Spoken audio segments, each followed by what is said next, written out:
바닥이 아닙니다. 시장 바닥에 대해서는 삼성전자를 국민주라고 많이 생각을 합니다만은 장기 투자를 생각을 만약에 하신 분들이라면 삼성전자보다는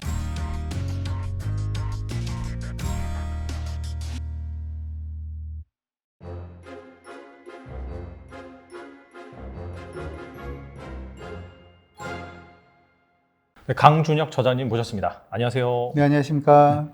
저자님 간단하게 소개 좀 부탁드립니다. 예, 저는 이제 한국경제TV 한 20년 정도 지금 출연을 하고 있고, 네. 거기서 이제 주식 전문가로 계속해서 좀 활동을 하고 있고요.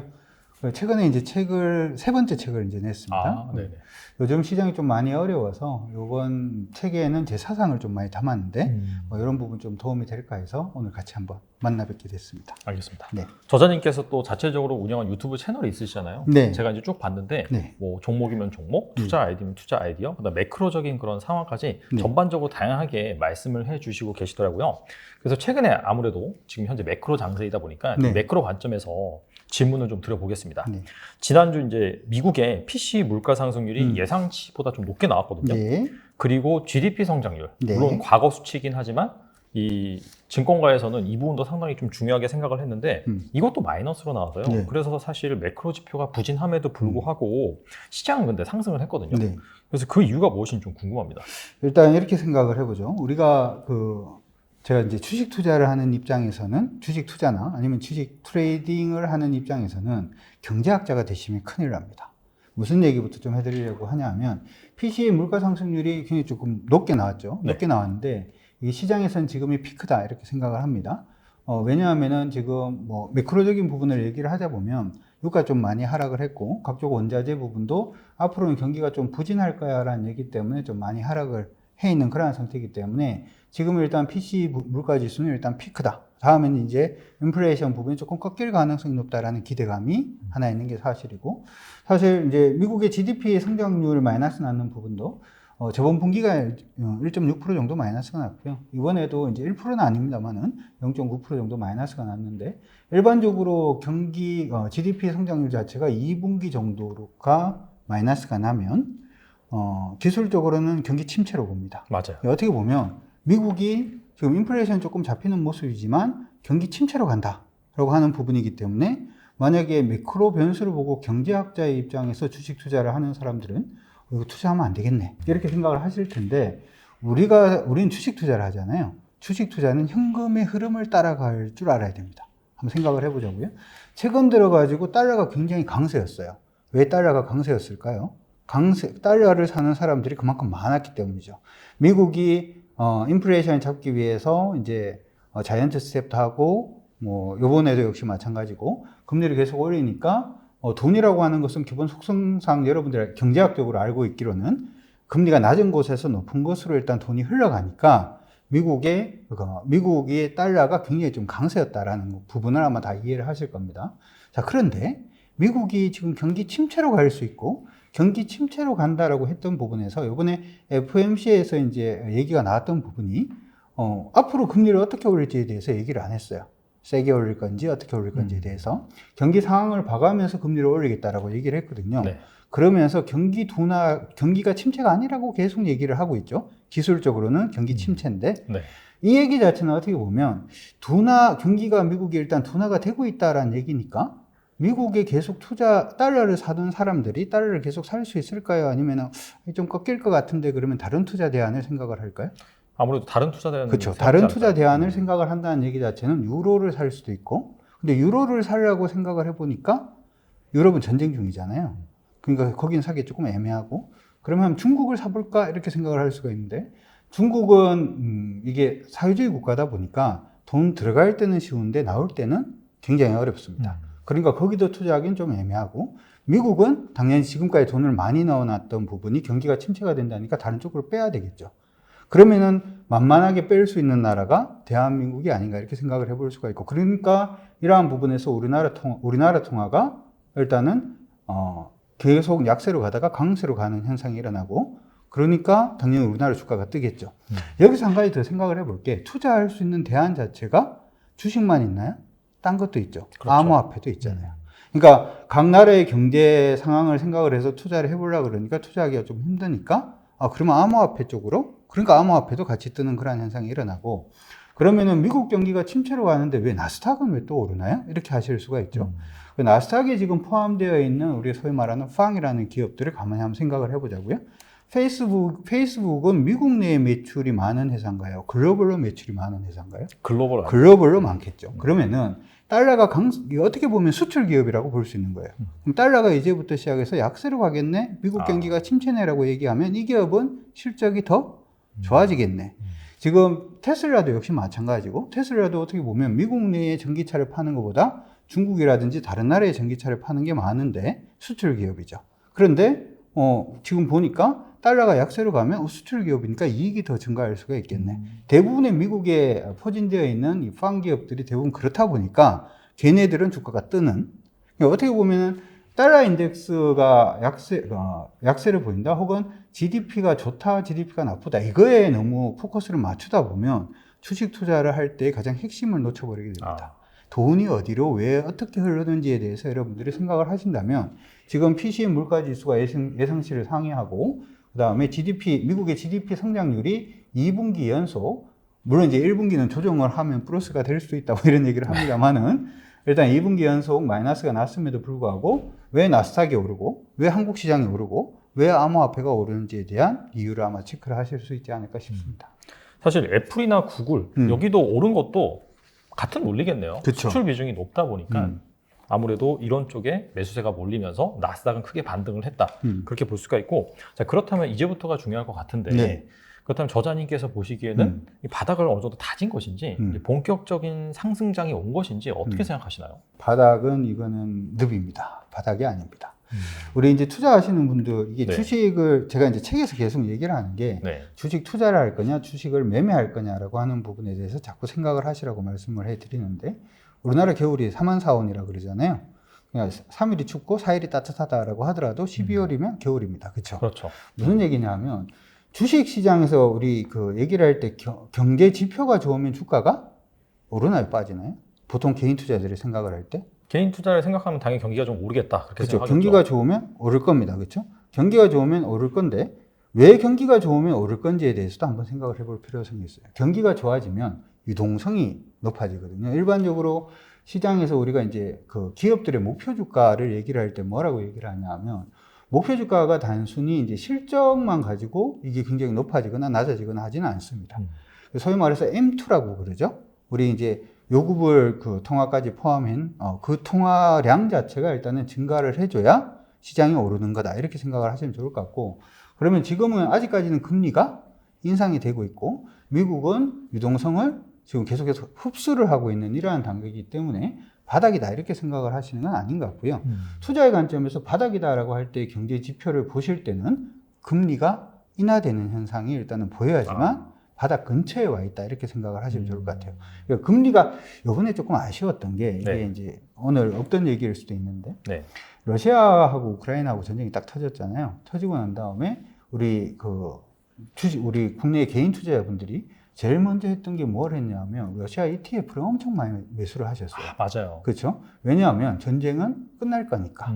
전쟁했다라고 해서 이제 ETF가 많이 밀렸다가 전쟁이 끝나면 어차피 ETF는 다시금 오를 거니까 지금이 기회다라고 하면서 엄청 들어가셨다가 지금 정지돼 있잖아요. 네.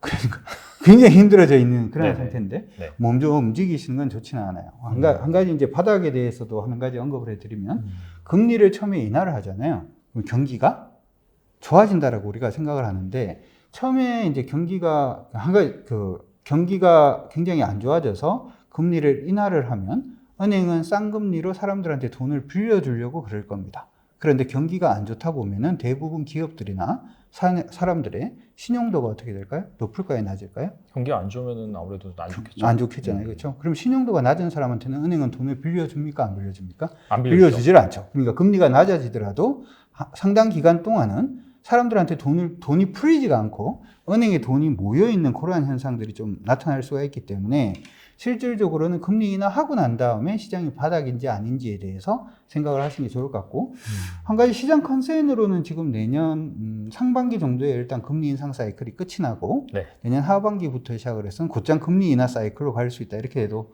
얘기를 하니까 시장 바닥에 대해서는 내년 정도가 되어야지 얘기할 수 있지 않을까 싶습니다. 확실히 금리 인하 사이클이 오고 나서 그 다음에 그 바로 인하한다고 또 반등하는 것이 아니라 그쵸. 어느 정도 진행이 되고 난 다음에 경기가 좀 예전과는 다르게 활성화되고 유동성이 좀 풀리는 그런 시기가 와야지 본격적인 상승장이 온다. 네. 그렇게 볼 수가 있겠네요. 네, 예. 그럼 지금 사실 반등 같은 경우에는 데드캣 바운스적인 성격이 강하다. 뭐 그렇게 이제 보시는 거겠네요. 예, 일단 제가 이제 그 우리 책에서도 얘기를 했는데 텐베거를 잡는다. 일단 이 부분은 내가 투자자인지 아니면 주식을 트레이딩하는 사람인지에 대한 구분에서부터 온다 이렇게 얘기를 해드렸는데 지금은 그냥 시장에 대해서 아까 방금 말씀하신 것대로 데드캣 바운드다 이렇게 생각을 하셔서 트레이딩 관점으로만 접근을 하시는 게 저는 옳다라고 생각을 합니다. 알겠습니다. 시장 얘기는 뭐 여기까지 네. 제가 질문을 드려보고 국민 주주 바로 삼성전자죠. 삼성전자가 어느덧 이제 6만 전자를 좀 회복을 하고 나서 한 6만 2, 3천 원까지 가려 했다가 다시 약간 좀 조정을 받는데 아직까지는 6만 선을 좀 지켜주고 있는 그런 모습이에요. 그리고 외국인 같은 경우에도 한 지난주부터 그때부터 본격적으로 우리나라 주식을 좀 사면서 삼성전자를 사들이고 있는데 삼성전자에 대한 전망은 어떠신지 궁금합니다. 삼성전자는 사실은 매매하기도 힘들고 투자하기도 저는 굉장히 힘든 회사라고 생각을 합니다. 왜 그러냐 하면 이건 외국이 좀 많아서 그래요.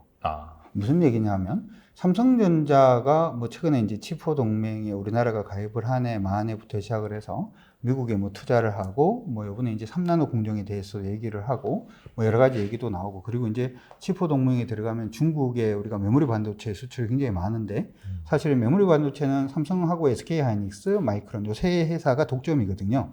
이 중에서도 삼성전자하고 SK 하이닉스가 굉장히 많은데 치포 동맹에 들어가게 되면 한국이 삼성전자가 중국에 반도체를 팔기가 좀 많이 힘들어지고 그럼 실적이 좀 안 좋아질 가능성이 높으니까 그러면서 막 분석하는 게 그런데 요즘 또 좀 오르죠.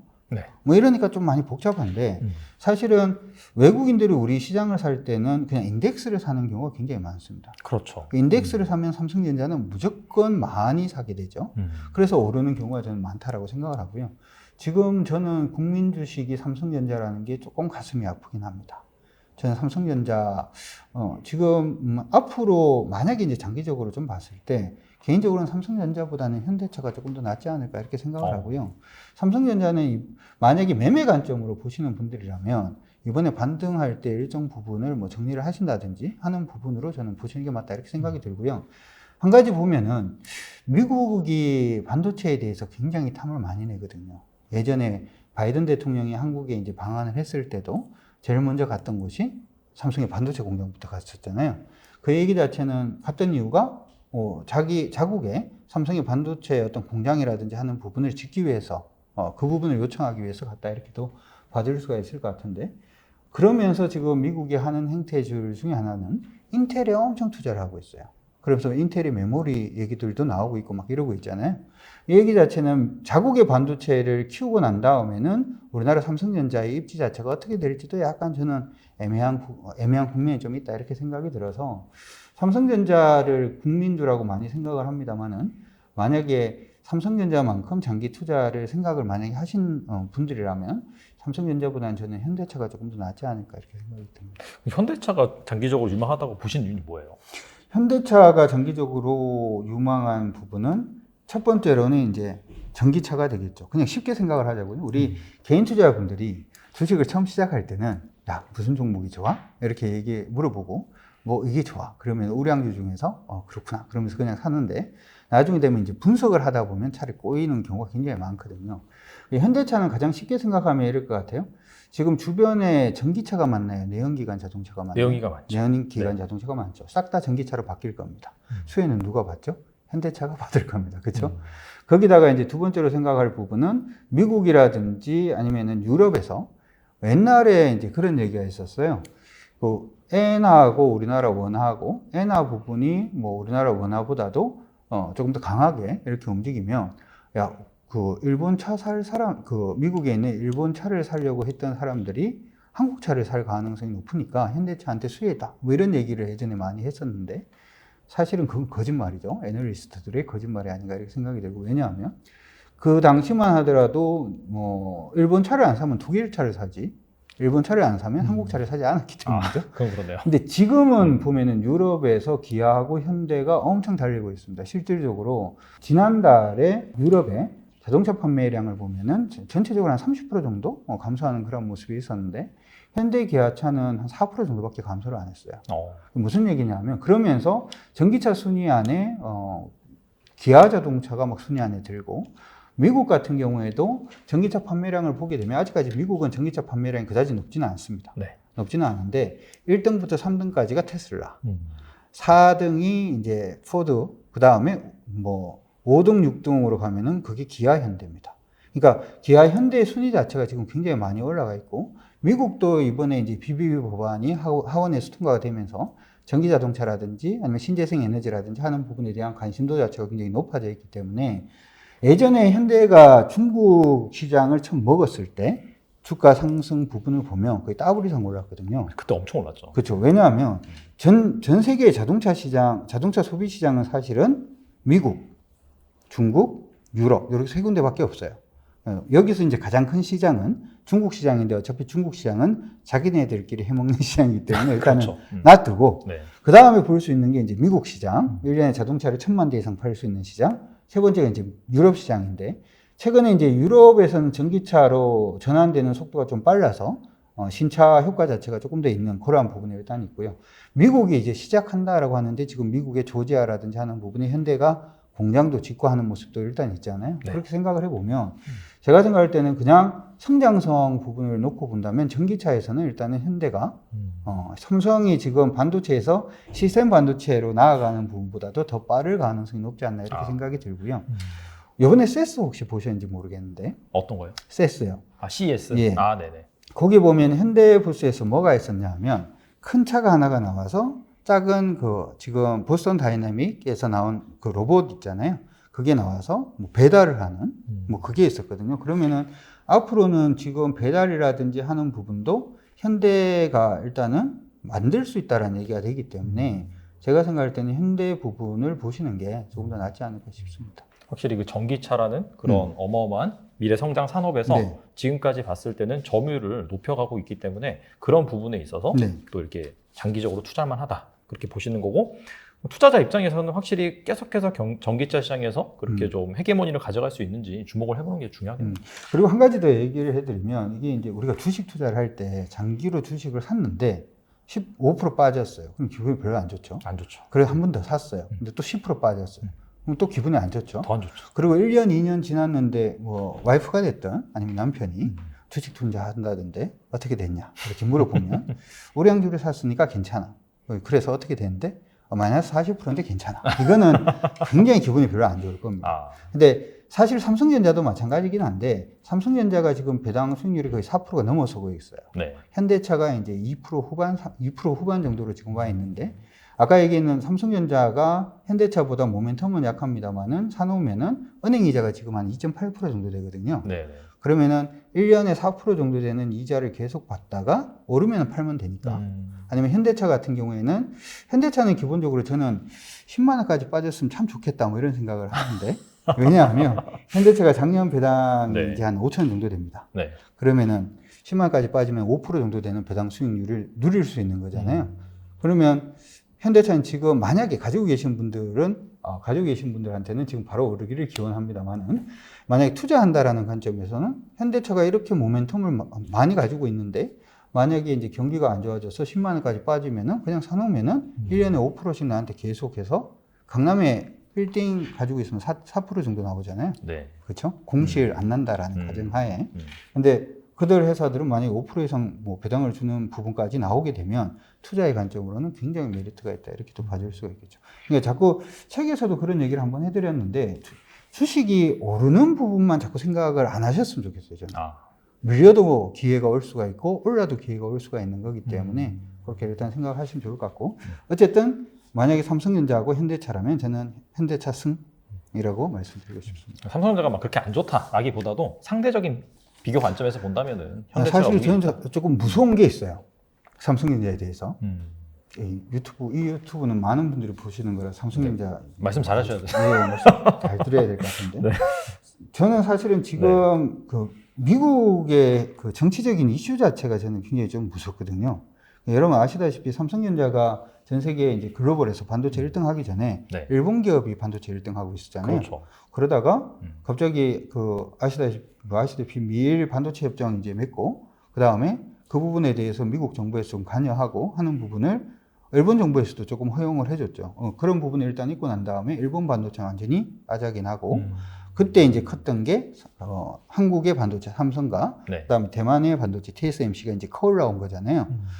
근데 작년이었나요? 미국이 갑자기 반도체 회사들한테 조금 민감한 정보들을 우리한테 좀 넘겨라. 그러니까 소위 말해서 공급 누구한테 하냐, 얼만큼 하냐, 앞으로 얼만큼 할 예정이냐 이런 것들을 우리한테 좀 넘겼으면 좋겠다라고 얘기를 했다가 이게 조금 약하게 바뀌긴 했습니다만은 그런 식의 이벤트들이 한 번씩 터지기 시작을 하면 저는 좀 많이 힘들다라고 생각을 하고요. 그 다음에 삼성전자가 시장은 중국에 있는데 네. 원천 기술은 미국에 있어요. 그런데 그러면은 이번에도 역시 마찬가지입니다만은 미국을 따르자니까 중국이 뭐라고 할 것 같고 중국을 따르자니까 미국이 이거 생산 못하게 할 거야. 특허 자체를 너희는 안 줄 거야. 뭐 이런 식으로 하면 생산 못하게 되고. 그렇죠. 장비 같은 경우에도 대부분 이제 반도체 만들 때 정말 중요한 장비들은 대부분 미국 거 아니면 일본 거거든요.